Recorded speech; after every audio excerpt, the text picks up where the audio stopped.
Think it's too cold or too late to plant anything in October here in the UK? Well, you'd be wrong. Today we're planting our autumn garlic and onions, and I'll show you how I'm hoping to grow a year's worth of both, all in containers.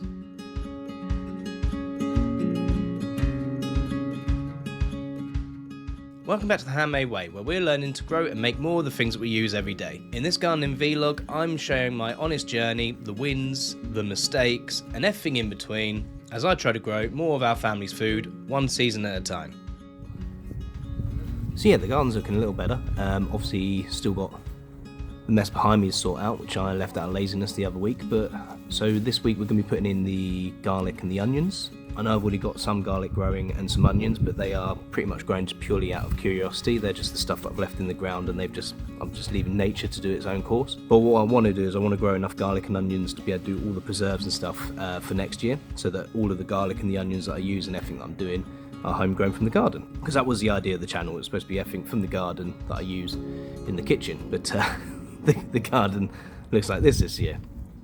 But I've still got plenty of pots, some of them still with somehow even more volunteer potato plants in them. So we'll get straight into putting the garlic plugs and onion sets into the ground. And we'll do a little bit of general housekeeping as well, hilling up the potatoes and all that good stuff. This year I've gone for a Hardneck garlic variety, which is perfect for autumn planting. I'll pop the name in the pinned comment because I can't pronounce it. But it should give me an early crop next year. Being a hardneck type, it should have a much stronger flavour, which I absolutely love, though it won't store quite as long as a softneck garlic. I know it sounds backwards with those names, but I actually see that as a good thing. It will push me to experiment with some new preserving techniques instead of just hanging them in braids like I did last year. You can see I've split the bulb into individual cloves. You don't need to peel off all the papery skin like you would for cooking. Some people like to wash their cloves first to remove any growth inhibitor or discard smaller cloves, but honestly I've always used decent planting stock and I've never had a problem. Okay, except this one, just to prove me wrong. So plant my garlic there nice and easy. I've got some decent sized tubs that are going to allow for the soil to drain freely, and then you get loads of different dimensions, but I'm just going to use the hand method. Plant all my cloves the length of my hand apart and a thumb depth down, and then just make sure you plant your garlic the right way up. So this is the root end, this is the end that comes out the top. And then I place my garlic on top so that I can get my spacings first, a few centimetres away from the edge of the bucket, and then, as I say, using the rule of hand, the equal and opposite is going to be on this side. You can see that gives me a few centimetres away from the edge. Then we go again. So I have another one about here and another about here.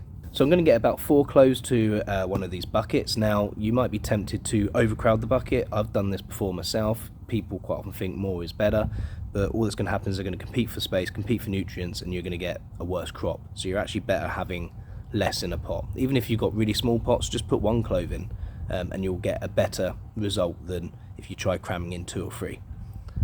And then what I do now is I come along with my thumb, make the hole, put the garlic in the right way up, and cover.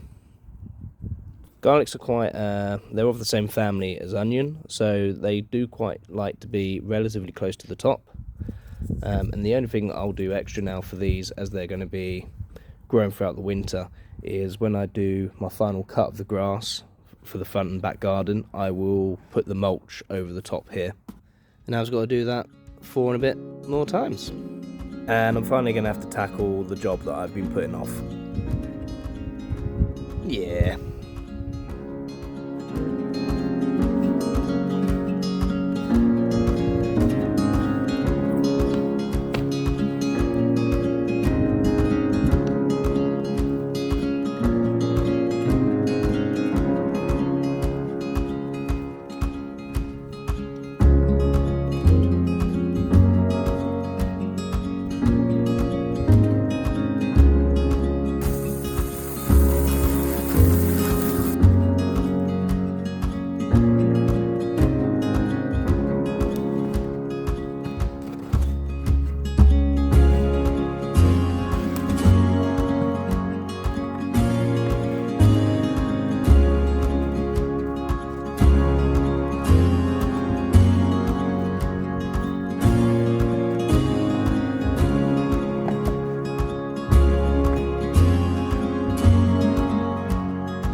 So that's all the garlic in the ground. You can see we're starting to lose the light and the weather's turning.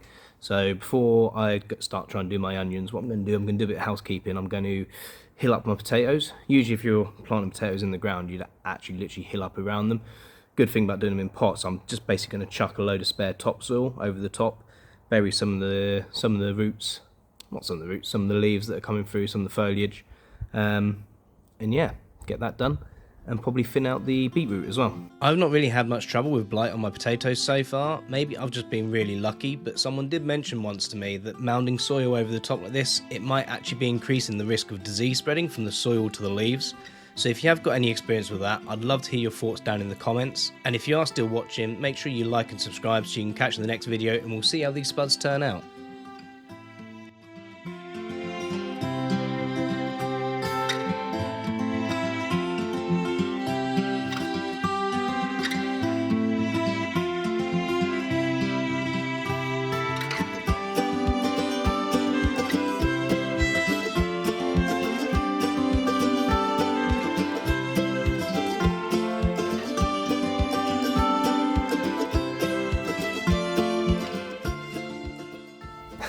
Look at these old garlic cloves that I left out from the other month. Just shows if you give it a chance, it will still try and grow. So with the garlic in the ground and all the odd jobs done, it's time to move on to my onions. Obviously, when I said at the start of the video, I'm hoping to grow a year's worth of onions, obviously using plugs. That's probably not going to be anywhere near enough. However, what I did do with my onions that I left in the ground this year, I deliberately let them go to seed, and then what I did, I saved some of that seed, so I'm actually going to plant some onion seed early next year, probably indoors. If not, if I haven't got the room to grow it indoors, I'll wait until the weather picks up, so more sort of springtime next year, and I'll grow some onion from seed as well. First job though, clearing out some pots. Since I do all my gardening in containers, I try to reuse as much soil as possible, but because the nutrients get stripped out over time, I tip the old soil into a big bucket, mix in some fresh compost and give it a boost with a liquid feed, usually a homemade one from steeping grass clippings, which helps save a bit of money. I also make sure to rotate the soil between crops, so because this batch grew onions last year, I'll use different soil this time to help keep pests and diseases down. You might be wondering why I didn't leave the ones in the ground that had already started doing their own green shoots. It's because I've not really left onions in the ground again to sort of just restart growing themselves. I've got a little bit of an experiment pot on the go, which are onions that have literally done that. I'm going to see how they come out, but I didn't want to use all my pots up with onions that I didn't know how they're going to turn out.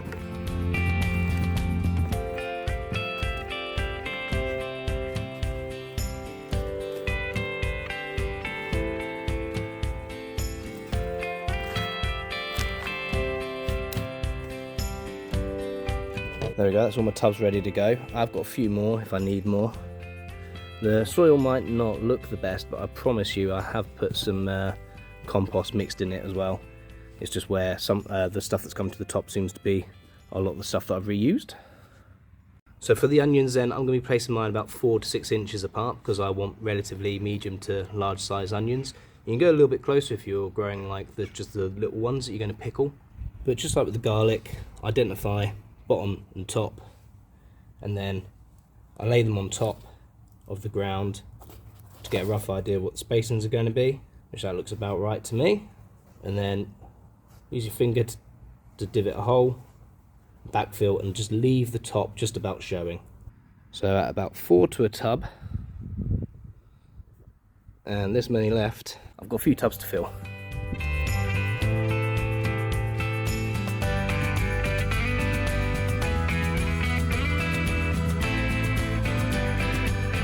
I'm going to need some more buckets.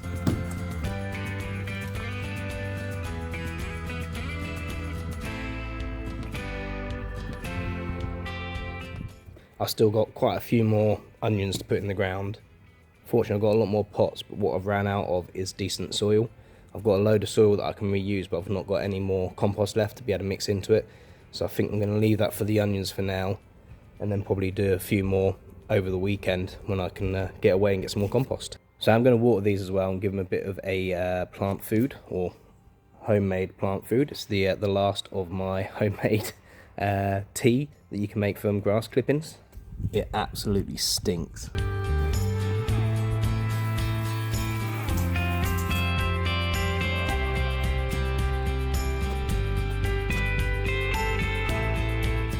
I'd say all of that's looking better than it did a month ago. If you've not seen what it looked like originally, I'll put some footage up here quickly. You can always check out the last video. Also, I hope I don't ever come across so I think I'm an expert gardener. This is meant to be me documenting me learning about gardening and preserving and stuff like that, and sharing with you what has worked for me and what hasn't. And one of the things that kind of hasn't, like this one's doing really, really well. This one, not so much.